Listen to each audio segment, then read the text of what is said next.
வருமானத்தை மறைத்ததாக வருமான வரித்துறை அபராதம் விதித்ததை எதிர்த்து தவேக தலைவர் விஜய் வழக்கு தொடர்ந்துள்ளார்.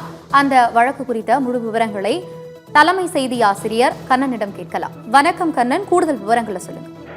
ஆனந்தி, தமிழக வெற்றி கழகம் என்ற பெயரில் கட்சியை தொடங்கி சட்டமன்ற தேர்தல் களத்தில் குதித்துள்ள நடிகர் விஜய் அவரது வருமானத்தை மறைத்ததாக வருமான வரித்துறை அவருக்கு 1.5 கோடி அபராதம் விதித்தது. இந்த அபராதத்தை ரத்து செய்ய வேண்டும் என்று நடிகர் விஜயின் தரப்பில் சென்னை உயர்நீதிமன்றத்தில் வழக்கு தாக்கல் செய்யப்பட்டது. இந்த வழக்கு மீதான விசாரணை இன்று நடைபெற்றது.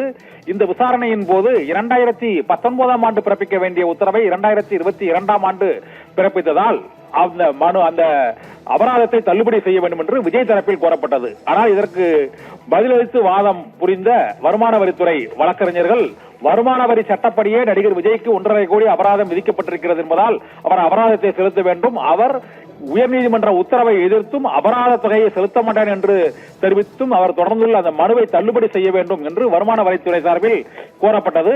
இதையடுத்து இந்த வழக்கு விசாரணையை அக்டோபர் 10ஆம் தேதிக்கு ஒத்திவைத்து சென்னை உயர்நீதிமன்றம் உத்தரவு பிறப்பித்திருக்கிறது. நடிகர் விஜய் மீது 1.5 கோடி ரூபாய் அபராதம் விதித்த வழக்கில் அந்த வழக்கை தள்ளுபடி செய்ய வேண்டுமா அல்லது அந்த வழக்கின் உத்தரவுப்படி 1.5 கோடி அபராதத்தை நடிகர் விஜய் செலுத்த வேண்டுமா என்பது குறித்து அக்டோபர் 10ஆம் தேதி நடைபெறக்கூடிய இறுதிக்கட்ட விசாரணையின் போது வருமான வரித்துறை மற்றும் விஜய் தரப்பு வாதங்களின்படி சென்னை உயர்நீதிமன்றம் புதிய உத்தரவை பிறப்பிக்கும் என எதிர்பார்க்கப்படுகிறது. ஆனந்தி.